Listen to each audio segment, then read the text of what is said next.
Class 7 आज हम unit 7 शुरू करने वाले हैं। इसके एक्सरसाइज 7A का फर्स्ट क्वेश्चन। तो बहुत आसान क्वेश्चन है ये, लेकिन आप शुरू से आप सही तरह समझते जाएं, आगे फिर क्वेश्चन आसानी से आ जाएंगे। तो बेटे इसको जरा रीड करें। ओके सर, 7A का question 1। A man purchased a dozen pens for rupees 25 each and sold them at rupees 28 each. Find the total profit as well as the profit percent on the transaction. ठीक है, तो इसमें yes sir, इसमें यह है कि एक man ने डजन पेन यानी 12 पेन लिए और 25 रुपीज का एक पेन था। ईच पेन 25 रुपीज का लिया उसने। ठीक है, ये उसकी कॉस्ट प्राइस कहलाएगी। ये कॉस्ट प्राइस है। और फिर उसने जब उन्हें सेल किया तो उसने 25 की बजाय 28 का बेचा हर एक पेन।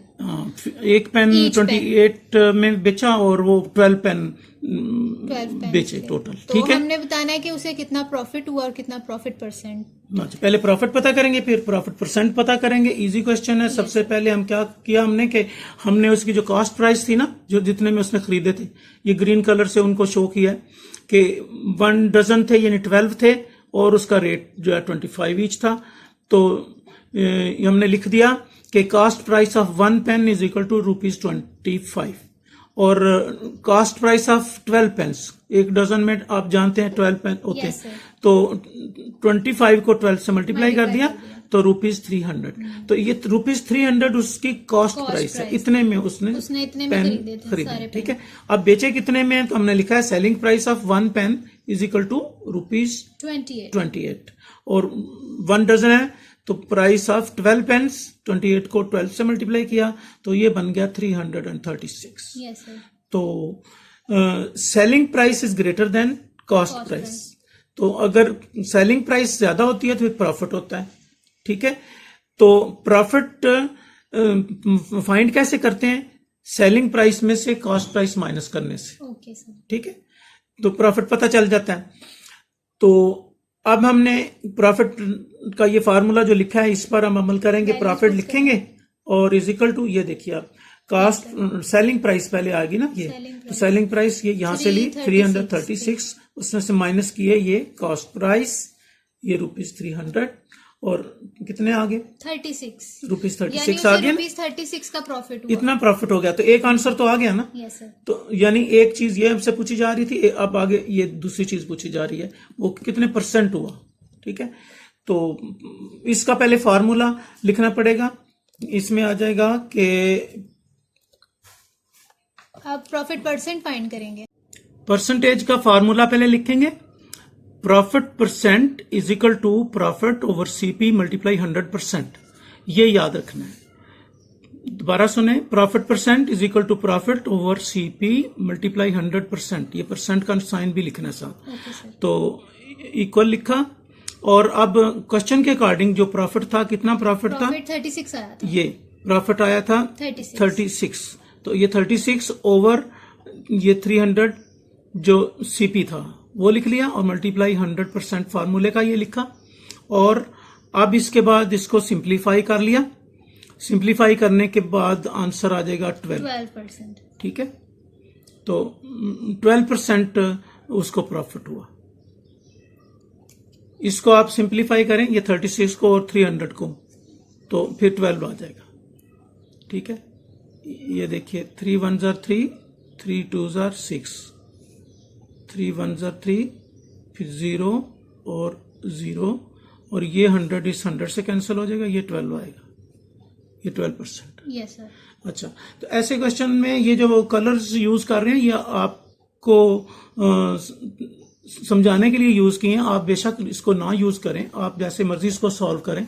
और ये देखिए अभी हमने ग्रीन कलर जो है ये कॉस्ट प्राइस के लिए यूज कर लिया, ब्लू कलर हमने सेलिंग प्राइस के फाइंड करने के लिए कर लिया। तो इस तरह हमें यहाँ से आसानी से पता चल रहा है कि ये सेलिंग प्राइस है, यहाँ से ले ली, और कॉस्ट प्राइस यहाँ से आ गई, प्रॉफिट है। तो प्रॉफिट हमने फाइंड करना है, प्रॉफिट परसेंट फाइंड करना है। हमने पहले अंडरलाइन करके रखा हुआ है। तो पहले ये हेडिंग हमने पता कर लिया टोटल Profit प्रॉफिट का, find किया। तो टोटल प्रॉफिट जो पहले फार्मूला उसका लिखा कि selling price minus cost price, ये सेलिंग प्राइस यहाँ से और कॉस्ट प्राइस यहाँ से माइनस किया तो ₹36, तो ये प्रॉफिट को शो कर रहे हैं। अब प्रॉफिट और प्रॉफिट परसेंट, इसमें क्या फर्क है कि इसमें फिर ये फार्मूला यूज करते हैं जब प्रॉफिट परसेंट हम फाइंड करते हैं, तो इस फार्मूले को हम यूज कर लेते हैं, profit percent is equal profit over CP multiply 100%। तो आगे इस तरह मैंने समझाया। ओके, एक्सरसाइज 7A का क्वेश्चन 2 है, इसको बेटे पहले रीड करें फिर इसको सॉल्व करते हैं। Question 2. A man buys eggs at rupees 9.60 per dozen and sells 20 eggs for rupees 18. What is his gain or loss percent?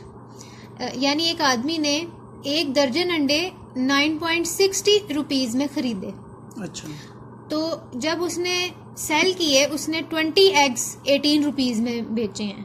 तो हमें ये बताना है कि उसको गेन या जो लॉस हुआ है उसकी परसेंटेज बतानी है। पहले हम ये देखेंगे कि उसको क्या प्रॉफिट ये हुआ है या लॉस हुआ है, फिर जो होगा उसकी परसेंटेज भी बतानी होगी। ठीक है, तो इस तरह हमें क्योंकि पहले उसने डजन का बताया फिर उसके बाद 20 एग्स का बताया, हम ऐसा करेंगे कि 1 एग का कॉस्ट प्राइस 1 एग की फाइंड कर लेंगे और 1 एग की सेलिंग प्राइस फाइंड कर लेंगे, फिर उस हमें पता चल जाएगा कि इसमें इसको लॉस हुआ है या प्रॉफिट हुआ है। Yes sir. प्रॉफिट या गेन एक ही बात होती है। यस। तो देखिए हमने सबसे पहले लिखा है कि कॉस्ट प्राइस ऑफ 12 एग्स, क्यों डजन को 12 एग्स लिखते हैं, 9.60 इसकी प्राइस, ये इसकी 12 एग्स की 12 एग्स की प्राइस है। ठीक है, कॉस्ट प्राइस, तो कॉस्ट प्राइस है और हम 1 एग की इसको खुद फाइंड कर लेंगे। जब हमें 12 का पता हो तो 1 का फाइंड करने के लिए आप जानते हैं ना कि उसको फिर 12 पे डिवाइड कर देते हैं। तो 9.60 को 12 पे जब डिवाइड करेंगे तो आ जाएगा 0.80 या 80। ठीक है, Yes, sir. तो 0.80 आ जाएगा 1 एग की 1 प्राइस। एग की प्राइस आ गई। तो ये हमने देखा, इसको ग्रीन से अंडरलाइन किया और इसका हमने हिसाब कर लिया कि Yes, ये एक एग जो है वो 0.80 में इतने में उसने उसने खरीदा खरीदा था। है। इसी तरह अब सेलिंग प्राइस ये हमने अंडरलाइन की है। ठीक है, 20 एग्स 18 रुपीज के हैं और 1 एग का पता कर लेंगे। यस, फाइंड कर लेंगे। तो लिखा हमने selling price of 20 eggs is equals to rupees 80। तो सेलिंग प्राइस ऑफ 1 egg होगा 18/20। जी, अब 18/20 है, इसको सिंप्लीफाई करेंगे ना, 2 9s are 18 और 2 10s are 20, तो 9/10। जब 9/10 आ जाएगा ना तो ये देखिए ये पॉइंट 1 जो है यहाँ पॉइंट लगवा देगा। यस। तो 0.9 आ गया। यस। तो 0.9 को हम 0.9 कह सकते हैं। यस और 0.9 जब रुपीज में होता है तो 0.90 उसको पढ़ते हैं। यस सर, 0 लगा लेते हैं। जी, 0.90। 9। तो 0.80 में उसने खरीदा था एक अंडा और एक अंडा 0.90 में सेल कर दिया, बेच दिया। ठीक है, तो फिर क्योंकि सेलिंग प्राइस ज्यादा है, कॉस्ट प्राइस कम है, तो फिर उसको प्रॉफिट ही हुआ है, यानी गेन हुआ है, प्रॉफिट हुआ है। Selling price is greater than cost price, therefore profit और gain is equal to selling price minus cost price. तो ये इक्वल नीचे लिख लिया और ये देखिए सेलिंग प्राइस ₹90 है तो ये लिख दिया रुपीज